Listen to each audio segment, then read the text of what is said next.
The annoying desk mate became the love of my life. I never thought I'd fall in love with him. In fact, if you had told me back then that the boy who sat next to me in class, the one who never stopped tapping his pencil, humming under his breath, or borrowing my erasers without asking, would one day hold my heart in his hands, I would have laughed in your face. He was my desk mate, my annoying desk mate, the kind of boy who managed to get under your skin without even trying. His presence was like a constant buzz in my life, one I couldn't turn off. His name was Min. We were assigned to sit together at the start of 10th grade. I remember walking into the classroom, scanning the chart taped to the blackboard, and realizing with dismay that my name had been paired with his. Everyone else was whispering excitedly about who they got to sit with, friends, crushes, or at least neutral classmates. Meanwhile, I felt like the universe had conspired against me.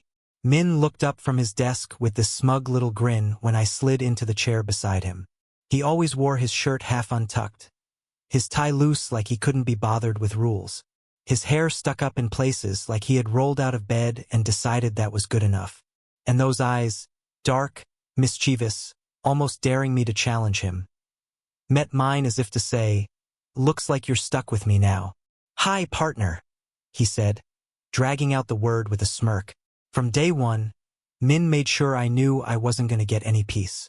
He tapped rhythms on the desk during lessons, whispered sarcastic commentary when the teacher's back was turned, and doodled in the margins of my notebooks when he thought I wasn't looking. Once, he even poked me in the ribs just to see me jump in the middle of roll call. He laughed so hard, the teacher had to tell him to be quiet. I tried ignoring him. I tried glaring at him. I even tried switching seats once, but our teacher caught me and said the seating chart was fixed for the semester. So I was stuck with Min's smirk, his humming, his fidgeting, stuck with him. And yet, as weeks turned into months, something strange began to happen. I started noticing things about Min that went beyond his ability to annoy me, like how he'd always lend his notes to classmates who missed school, how he'd quietly slide his extra snack across to me when I forgot to bring lunch, how, when group projects came around, he'd shoulder more than his share of the work without complaining, even if he pretended otherwise. There was one day in particular that shifted something in me. It was during midterms when I was drowning in stress. I hadn't slept much the night before. My head hurt, and my hands were trembling as I tried to finish an essay. Min leaned over, and instead of making a joke, he just placed a piece of candy on my desk. "Sugar helps," he whispered. I glanced at him, expecting that stupid grin, but his face was serious. Gentle, even.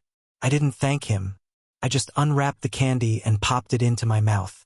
But the taste of it lingered, long after the exam, long after we left class. That was the first time I wondered if Min was more than what I'd decided he was. Still, my pride wouldn't let me admit it. I kept up my facade of being exasperated, rolling my eyes whenever he teased me, pushing his hand away when he leaned too close. But inside, something was shifting. The moments piled up. The way he always noticed when I was quiet and tried, sometimes awkwardly, to cheer me up. The way he'd nudge his shoulder against mine when I was zoning out, grounding me. The way he smelled faintly of laundry detergent and mint, and how I started noticing that scent more often than I cared to admit. One afternoon we were stuck in detention together. Ironically, because of him, he had made some snarky comment during class that got us both in trouble. Since I was his seatmate, we were told to clean up the storeroom after school. I remember us standing side by side, sweeping dust and stacking old textbooks. The air was thick and musty, but there was a strange intimacy to being alone together like that. For once, he wasn't teasing me. He was quiet, humming softly under his breath as he worked. At some point, I sat down on a stack of boxes, exhausted. Min flopped down beside me, his shoulder brushing mine. Neither of us spoke for a while. The silence felt different, comfortable, heavy in a way I didn't know how to name. Then he turned his head and looked at me, really looked at me. His usual playfulness was gone, replaced by something raw, unguarded. My heart skipped in my chest. "What?" I asked, trying to sound annoyed, though my voice came out shaky. He shook his head, smiling faintly. "Nothing. Just, you're not as boring as you pretend to be." It was such a Min thing to say, half compliment, half jab. But the way he said it made my throat tighten. That night, I lay awake replaying it over and over. His voice, his eyes, the warmth of his shoulder against mine. It was then I realized I was in trouble. Because somewhere along the way, without meaning to, without even wanting to, I had started falling for the boy who annoyed me more than anyone else in the world. And the scariest part was, I didn't know what to do about it. The more I tried to deny it, the worse it got. I told myself it was just a phase, just a stupid crush that would fade if I ignored it. But my body betrayed me.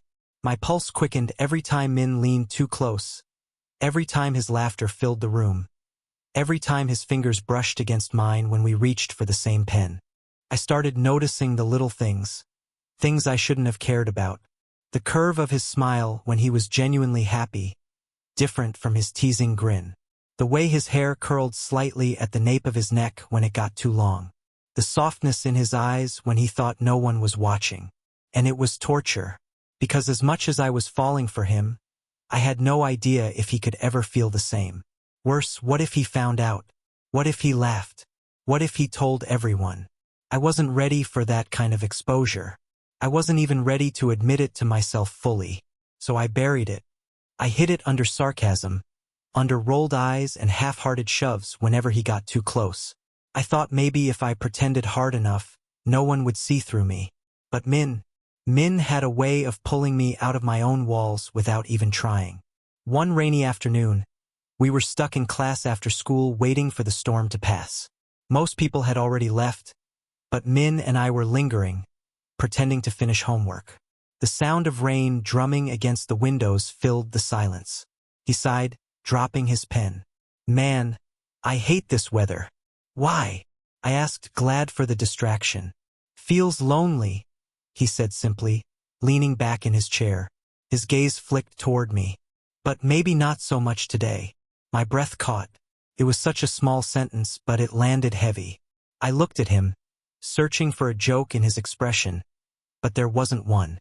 Just honesty. I didn't know what to say.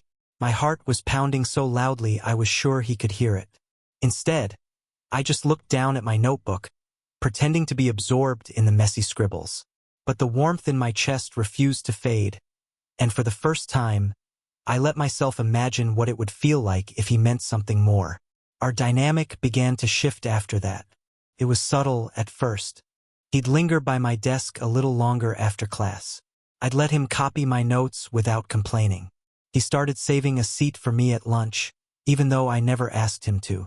And when he walked me halfway home one evening, pretending it was just on his way, I didn't point out that he lived in the opposite direction. There was a night that became impossible to forget. It was during exam prep, and Min insisted we study together at the library. Of course, studying with him meant we got through half an assignment and then spent the rest of the time talking about everything else. Movies, music, random dreams we'd had. He made me laugh so much that the librarian had to shush us 3 times. When the library closed, we walked outside into the cool night air. The city was quiet, and for once, the silence between us wasn't filled with banter. It was heavier, more charged. Min kicked at a pebble, shoving his hands into his pockets. You know, he said softly, you're not that bad to sit with every day. I chuckled nervously. Wow, thanks. High praise. He looked at me then, really looked, and the corners of his mouth curved into something softer than his usual grin. I mean it. I don't know what possessed me, but I couldn't look away. My chest was tight, my throat dry, and in that moment, I felt it, the terrifying, beautiful possibility that maybe, just maybe, I wasn't alone in this. But before I could say anything, he broke the tension by nudging my shoulder playfully. Don't let it get to your head, though.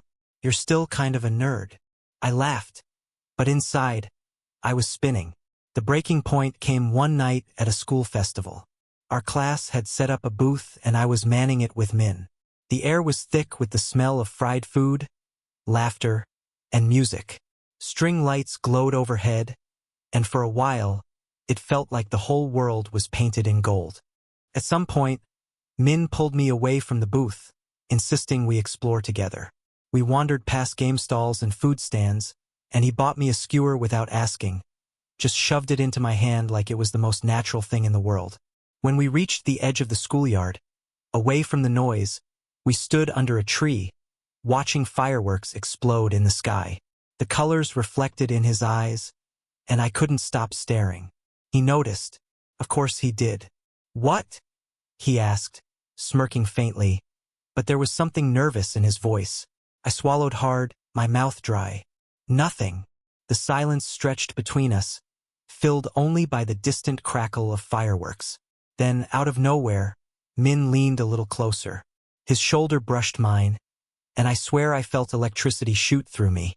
"You ever feel like—" he began, then stopped, biting his lip. He looked away, then back at me. His voice was lower now. "Like maybe you're supposed to be sitting next to someone for a reason?" My heart slammed against my ribs. I wanted to say yes. I wanted to scream it, but fear held me back. So I just nodded. Barely. His eyes softened, and for a moment, it felt like the whole world had narrowed down to the space between us. Then someone called his name, breaking the spell. Min stepped back, ruffling his hair, pretending nothing had happened. But I knew, and I think he did too. That night, lying in bed, I realized something. Whatever this was between us, it wasn't just in my head. After the festival, nothing between us was the same. We never spoke about what happened beneath those fireworks. The shoulder that lingered against mine, the way his eyes seemed to ask a question without words. But the silence between us changed. It wasn't awkward. It wasn't empty. It was full. Full of something unspoken. Something that scared me and thrilled me at the same time. The next morning in class, when I walked in, Min grinned at me like always. But there was a flicker of hesitation in his gaze, like he was testing to see how I'd respond. And me? I did what I always did. I rolled my eyes, muttered something sarcastic, and sat down. But the truth was, my pulse was racing. From then on, every little thing he did felt amplified. When he passed me a note during a boring lecture, my fingers lingered on the paper longer than they should have. When he leaned over to whisper a joke in my ear, I caught myself leaning back, too close. When his knee bumped mine under the desk, I didn't move away. I started to wonder, was this really still just friendship, or was it something teetering on the edge of more? It all came to a head one late evening. We had been studying at his house, sprawled out on the floor of his room with textbooks open, snacks scattered around us. At some point, Min rolled onto his back, staring at the ceiling. "Hey," he said softly. "Yeah," I replied, not looking up from my notes. "Do you ever feel like people don't really see you? Like they think they know you, but they don't actually look close enough?" His voice was uncharacteristically serious, and it made me set down my pen. I turned to him. "Yeah, all the time." He glanced at me then, his eyes searching mine. "But you see me." Something in my chest twisted painfully, beautifully. My throat went dry. I didn't know what to say, so I just whispered, "Yeah, I see you." The silence that followed was thick, charged. I could hear my own heartbeat in my ears. Min shifted slightly, turning onto his side to face me. His face was so close now, his breath brushing against my cheek. And then, without thinking, without planning, he kissed me. It was quick, tentative, almost like he wasn't sure if he was allowed. But it sent a shock through me, a wildfire spreading under my skin. When he pulled back, his eyes were wide, uncertain. "Sorry," he muttered, sitting up, running a hand through his hair. I shouldn't have." Before he could finish, I reached out and grabbed his wrist. My voice shook, but I forced the words out. "Don't be sorry." He froze. Slowly, his eyes met mine again. And this time, there was no holding back. He leaned in, and I met him halfway. The second kiss was different, deeper, hungrier. Like all the tension we'd been building for months had finally found its release. When we finally pulled apart, breathless, he rested his forehead against mine. "So, I guess we're not just desk mates anymore." I laughed, a little shakily. "Guess not." The days that followed were a blur of stolen moments and whispered secrets. In class, we still acted like nothing had changed. teasing, bickering, pretending to be the same as before. But under the desk, our knees would brush, and neither of us would move. In the library, our hands would find each other between pages of textbooks. On the way home, we'd take the long route just to spend more time walking side by side. It was bliss, but it was also terrifying. We couldn't tell anyone, not yet. We didn't know how people would react, if they'd laugh, judge, or worse. So we kept it ours. Just ours. But secrets have weight. And sometimes that weight gets heavy. There were nights I lay awake, wondering if this was real. Wondering if I was just a phase for him, an experiment. Wondering if one day he'd decide it wasn't worth the risk. One night, those fears spilled out. We were sitting on the swings at the park near my house, the air cool against our skin. I stared at the ground, my fingers tight around the chains. Do you ever think? I hesitated, my voice trembling, that maybe this is just temporary? That one day you'll wake up and realize you don't actually want this. Min turned to me sharply. Hey, don't say that. But what if? He cut me off, reaching over to take my hand. His grip was firm, grounding. Listen, I don't know what the future looks like. I don't know what people will say, or how hard it might get. But I do know one thing. He squeezed my hand. I want this. I want you. And I'm not going anywhere. Tears stung my eyes at the certainty in his voice. For once, I let myself believe it. That night, under the dim glow of the street lamp, I realized something important. The boy who used to drive me crazy, who once felt like the bane of my existence, had somehow become the safest place I'd ever known. Of course, falling in love with Min wasn't all fireworks and quiet promises. As much as we tried to keep our world tucked safely between shared notes and stolen glances, the outside world had a way of creeping in. The classroom, once just a backdrop for our constant banter, became a stage where every look and every laugh carried a risk. There was one afternoon that still burns in my memory. We were sitting side by side, as always. Min had passed me a note folded into a paper crane. It was something stupid, a doodle of our math teacher as a fire-breathing dragon. But it made me bite back a laugh. I must have lingered too long, smiling at the drawing, because when I glanced up, one of our classmates was watching us with narrowed eyes. The look wasn't cruel exactly, just curious. But it was enough to make my stomach twist. I shoved the note into my notebook, my pulse racing. After class, I pulled Min aside. You need to stop doing stuff like that. I hissed. He blinked at me, confused. Like what? Passing notes? Leaning too close? Just... I trailed off, glancing around. People notice. Something flickered in his eyes then. Hurt, quickly masked by defensiveness. So what? You're embarrassed of me? No. I said too quickly, then lowered my voice. I'm just scared. Min studied me for a moment, his jaw tight. Then he sighed and looked away. Yeah, me too. It was the first crack in the bubble we'd built. But despite the fear, despite the risk, I couldn't stay away from him. If anything, the danger made every moment sharper. Every time his fingers brushed mine under the desk, it felt like a secret victory. Every time we found an excuse to walk home together, I cherished it like stolen treasure. There was one evening, near the end of the semester, when he showed up at my house with no warning. I opened the door to find him standing there, damp from the drizzle outside, holding a bag of chips like it was a peace offering. My mom thinks I'm at a study group, he said with a grin. Wanna make that true? I rolled my eyes, but my heart soared. We ended up in my room, textbooks open but mostly ignored. At some point, we lay side by side on my bed, the chips forgotten. Our conversation meandering from exams to childhood memories to dreams for the future. Where do you see yourself in 10 years? I asked. He shrugged, staring at the ceiling. Don't know. Hopefully not stuck in this town. Maybe traveling.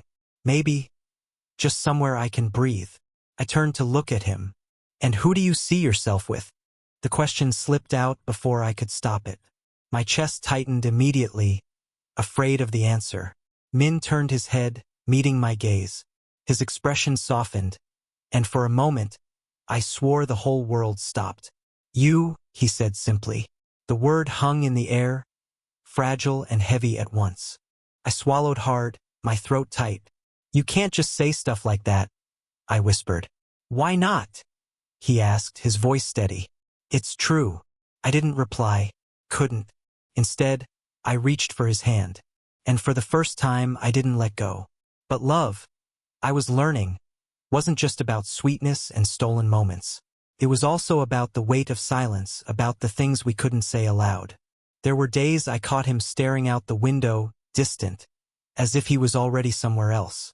Days when he laughed with his friends in a way that made me wonder if he'd ever laugh like that with me in public. Days when I questioned if this was all too fragile, too secret, too impossible. One night, those doubts nearly tore us apart. We were sitting in the park again, the swings creaking softly under our weight. I couldn't hold it in anymore. Do you ever think this is doomed? I asked quietly. Min frowned. What do you mean? I mean us. We're hiding, lying, sneaking around. What if it's all just temporary? What if we're fooling ourselves? The words spilled out harsher than I intended, but they were soaked in the fear I carried every day. Min was silent for a long moment. Then he got off the swing and crouched in front of me, his hands gripping the chains on either side of me. His eyes burned into mine. Do you want this to be temporary? He asked, his voice steady but low. No, I whispered. God, no. Then stop acting like it's already over, he said fiercely. I don't care if we have to hide. I don't care how hard it gets. As long as you're with me, I'm not letting go. My eyes blurred with tears, the intensity in his voice, the fire in his gaze. It broke something open in me, and in that moment, under the faint glow of the street lamp, I believed him. Looking back now, I realized that was the night I stopped fighting it. Stopped pretending he was just my desk mate. Stopped convincing myself it was just a crush. That was the night I accepted what had been true all along. The annoying boy who once drove me crazy had become the love of my life. The last months of that school year felt like walking a tightrope, one misstep away from disaster, but also one heartbeat away from the kind of joy I'd never known before. With Min, every ordinary moment turned extraordinary. Sharing earphones on the bus, our shoulders pressed too close. Pretending to argue over who solved a math problem faster, even though we both knew I always beat him by a mile. Sneaking glances at each other during exams, the silent encouragement in his eyes steadying my hand. It was dangerous, yes, but it was also intoxicating. And yet, beneath all the stolen glances and laughter, a question haunted me. How long could we keep living in the shadows? The answer came sooner than I expected. It happened on a sweltering afternoon in June. We were in the library, supposedly studying for finals. Min had leaned so close that I could feel the warmth of his breath as he whispered some stupid joke about the history teacher. I was laughing, quiet but genuine, when a shadow fell across our table. I looked up to see one of our classmates standing there, arms crossed, eyes flicking between us with a knowing smirk. "What's so funny?" he asked, his tone sharp with curiosity. For a second, I froze. Panic surged through me. My brain screamed to say something, anything, but my tongue felt heavy. Min, though, he didn't flinch. He leaned back casually, grinning that trademark grin. "Just making sure he doesn't fall asleep on me. You know how boring history is." The classmate rolled his eyes, muttered something under his breath, and walked away. I let out the breath I'd been holding, my hands trembling under the desk. "That was close," I whispered. Min glanced at me, his grin fading into something softer. "Relax. We're fine." But the truth was I wasn't fine. Not really. That near exposure rattled me in a way I couldn't shake. Later that night, lying in bed, my thoughts spun in endless circles. Was this sustainable? Could we really keep hiding forever? And more than that, was I strong enough to? I thought back to the first day we sat together. How much I resented him. How certain I was that he'd make my year unbearable. If only that version of me could see now, how the boy I once thought was a curse had become the center of my universe. The thought of losing him was unbearable. But the thought of being found out, of facing the world's judgment, was terrifying in its own way. It was a war I fought silently, every single day. One evening, unable to keep it bottled any longer, I blurted it out. We were sitting on the steps outside my house, the summer air thick with the hum of cicadas. Min was tossing pebbles into the street, his expression lazy, content. "I'm scared," I admitted suddenly. He turned to me, eyebrows raised. "Of what?" "Of people finding out. Of us getting caught. Of—" My voice cracked, and I stared down at my hands. "Of losing you." Min was quiet for a long moment. Then he reached over and took my hand, threading his fingers through mine. "You won't lose me," he said firmly. "Even if people find out. Even if it gets hard. You're stuck with me. Remember?" I looked up, searching his face for any trace of doubt. But all I saw was certainty. And for the first time in weeks, the fear eased its grip on me. The truth was, Min had always been my anchor, even when I didn't want him to be. From the moment he plopped down next to me with that infuriating grin, he had pushed his way into my life, into my heart. And now, as graduation loomed closer, I realized something. Life was going to change, whether I was ready or not. We'd be leaving the safety of that classroom, the familiarity of those desks, the shield of being just seatmates. What would happen then? The thought terrified me. But when Min squeezed my hand and leaned his head against my shoulder that night, I knew one thing with absolute certainty. Whatever the future held, whatever storms we'd have to weather, I didn't want to face it without him. Because somehow, against all odds, the annoying boy at my side had become the love of my life. And I wasn't about to let him go. Graduation came faster than either of us expected. The last weeks of school blurred together. Final exams, yearbook signings, hurried goodbyes. The classroom that had once felt like a cage became something I wanted to cling to, because it was ours. Our desks, side by side. The scratches and doodles we'd left on the wood. The unspoken history in every glance across that narrow strip of space. On the final day, when we stood in the crowded auditorium wearing our caps and gowns, I caught Min watching me. His grin was wide, but there was something bittersweet in his eyes. After the ceremony, in the chaos of hugs and photos, he slipped away with me behind the school building where it was quiet. "Well," he said, tugging at his tassel, "guess we're not desk mates anymore." The words hit harder than I expected. My chest tightened. "Yeah, I guess not." For a moment, neither of us spoke. The weight of everything. The years we'd spent side by side, the laughter, the teasing, the stolen moments, pressed down on us. Then Min reached out, hooking his pinky with mine like we were kids making a promise. "Doesn't matter," he said softly. "Desk or no desk, you're stuck with me." I laughed through the lump in my throat. "You're impossible." "Yeah," he said, that mischievous spark lighting up his face again. "But you love me anyway." I didn't say it back then, not out loud. The words felt too big, too dangerous in that moment. But the truth was, he was right. I did love him, more than I ever thought possible. That summer was a strange, fragile bubble. We weren't tethered to the classroom anymore, but we found new ways to meet. Late-night walks, lazy afternoons in parks, stolen hours in cafes where no one knew us. Every time we were together, it felt like the world shrank down to just the two of us. But the future loomed large. Min had plans to study abroad. I was staying closer to home. The distance scared me almost as much as being found out had. One night, as we lay on the hood of his car under a blanket of stars, I asked the question that had been gnawing at me for weeks. "What happens when you leave?" He was quiet for a long time, his hand resting over mine. Then he said, "Then we figure it out." "That easy?" I asked, trying to mask the tremor in my voice. He turned his head, meeting my gaze. "Nothing about this has ever been easy, but it's been worth it. You're worth it. So yeah, we figure it out." The certainty in his voice broke something open in me. All the fear, the doubt, the years of holding back. I couldn't keep it in anymore. "I love you," I whispered. The words trembled in the night air, terrifying and liberating all at once. Min's eyes softened. A slow smile spread across his face, and he squeezed my hand. "Took you long enough," he said, before kissing me like the stars themselves had aligned for that moment. Looking back now, it's strange to think how it all began, with annoyance, with pencil tapping and eraser stealing, with eye rolls and sarcastic comments.